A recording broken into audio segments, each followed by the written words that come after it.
Hello everyone, नमस्कार. मी कल्पना मुरांजन आज तुमच्यासाठी घेऊन आली आहे घेवड्याची भाजी. तर मस्तपैकी गावरान घेवडा मला मिळाला आहे म्हणजे मी विकत जाऊन घेतला आहे.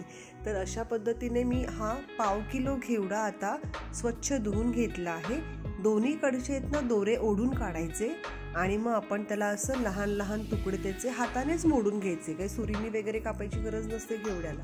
जसं आपण गवार मोडतो तसंच आपल्याला या घेवड्याला पण मोडून घ्यायचं आहे. आणि मस्तपैकी याच्यातले दाणे सुद्धा असे आपल्याला काढून घ्यायचे आहेत.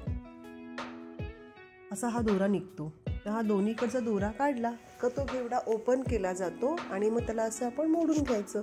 तर पटापट आता मी पहिला हा घेवडा मोडून घेतलेला आहे आणि आता आपण सुरुवात करूया या भाजीला. तर खूप छान लागते. अशा पद्धतीने हे दोरे वेगळे काढून मी घेवडा स्वच्छ करून घेतलेला आहे.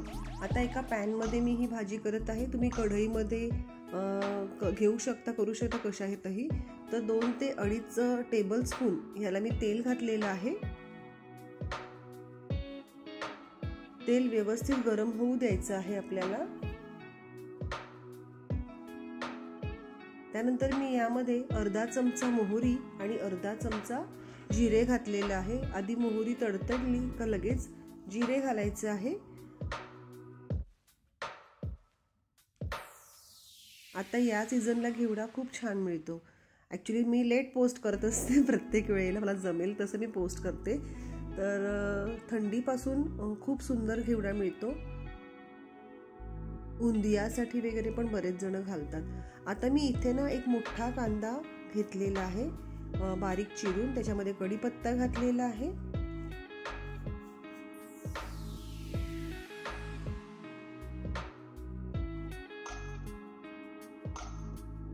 कांदा आपल्याला छान असा परतून घ्यायचा आहे. पण त्याआधी मी इकडे थोडीशी मिरची घातली आहे. ही मी आज मसाल्यावरती भाजी करत नाही आहे, तर मिरचीवर करत आहे. आणि त्यानंतर मी इकडे आलं, लसूण आणि कोथिंबिरीची पेस्ट घातलेली आहे. या ठिकाणी मिरची तुम्ही तेलात घालू शकता, पण मला एकदम तिखट नको हवं होतं म्हणून मी थोडं कांदा घातल्यावरती मी मिरची घातलेली आहे.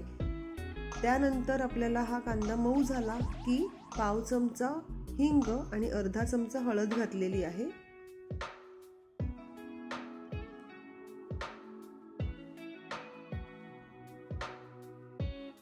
आता यामध्ये मी एक मोठा बटाटा स्वच्छ धुवायचा, साल काढायची आणि आपण काचऱ्या करतो की नाही भाजीसाठी, तशा काचऱ्या करून मी ह्याच्यामध्ये घातल्या आहेत. एक बटाट्याच्या मोठा.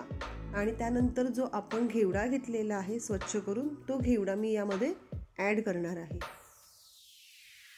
आणि आपल्याला हे व्यवस्थित मिक्स करून घ्यायचं आहे. तर सांगायचं होतं मला मगाशी हे की हिरवी मिरची जी आहे ना तेलात घातली ना, तडतडली का तिचा जास्त तिखटपणा येतो. थोडंसं मी कांदा घातला आणि मग हिरवी मिरची घातली. नेहमीप्रमाणे पुन्हा सांगते की जे व्हिडिओ नवीन बघत असतील तर माझ्याकडे कमी तिखट भाजी खातात, त्याच्यामुळे मी अशा पद्धतीने नंतर मिरची घालते. तर आपल्याला हे 5 मिनिटं मी झाकून ठेवलेलं आहे, 5 ते 7 मिनिटं वगैरे असं. आणि त्यानंतर बघा बटाटा बऱ्यापैकी शिजलेला आहे. आता यामध्ये मी घालणार आहे एक मोठा टोमॅटो बारीक कापून. तुम्ही ही भाजी मसाल्यावरती पण करू शकता. त्यानंतर मी इथे घालत आहे ओलं नारळ आणि शेंगदाण्याचं कूट. छान असे खमंग शेंगदाणे भाजून घ्यायचे, साल काढायची आणि मिक्सरला फिरवायचे. चवीप्रमाणे मीठ घातलेलं आहे आणि हे सगळे जिन्नस घातल्यावरती छान असं एकजीव करून घ्यायचं आहे. थोडंसं मी गूळ घालत आहे इकडे. पुन्हा एकदा माझ्या भाजीमध्ये थोडंसं गूळ असतं. मला भाजीत खूप आवडतं. अगदी चवीला थोडंसं तरी मी गूळ घालते. तर मी इथे 1 छोटा टीस्पून गूळ ॲड केला आहे. सगळं घालून सुद्धा मी पुन्हा एकदा ही एक 5-7 मिनिटं भाजी वाफेवर ठेवलेली होती शिजण्यासाठी. आणि आता छान घेवड्याचा रंग बघा बदलला गेला आहे. बटाटे पण आपले शिजले होते मगाशी. कोथिंबीर घालायची आहे. 10 ते 12 मिनिटात होते भाजी, व्यवस्थित शिजते. आणि तुम्ही पाहू शकता कशी मस्त कलरफुल दिसते आहे डोळ्यांना की नाही. तर ही अशी मस्तपैकी छान भाजी झालेली आहे. झटपट होते. डब्यासाठी तुम्ही पटापट करू शकता. सकाळसाठी सुद्धा घेवडा निवडून ठेवला तर भाजी पटपट होते. तर आज माझ्या या भाजीसोबत मी केलेली आहे नाचणीची भाकरी आणि ही भाजी। तर असा सिंपल असा हा मेनू आहे। कशी वाटली ही रेसिपी हे आवर्जून कळवा। आवडली असेल तर लाईक, शेअर, सबस्क्राईब जरूर करा आणि हो, पहिल्यांदा पाहत असाल तर बेल आयकॉनला पण क्लिक करा की जेणेकरून नवीन नवीन तुम्हाला रेसिपी आणि बरेच काही वेगवेगळे व्लॉग जेव्हा जसे मला जमतील मी नक्कीच शेअर करत राहते। जरी मला डेली तुमच्यासाठी काही व्हिडिओज घेऊन येता येत नसतील तरी मी जमेल तसे मला तुमच्यासाठी व्हिडिओज मी नक्की घेऊन येईल। तर पुन्हा भेटूया पुढील व्हिडिओसह। धन्यवाद।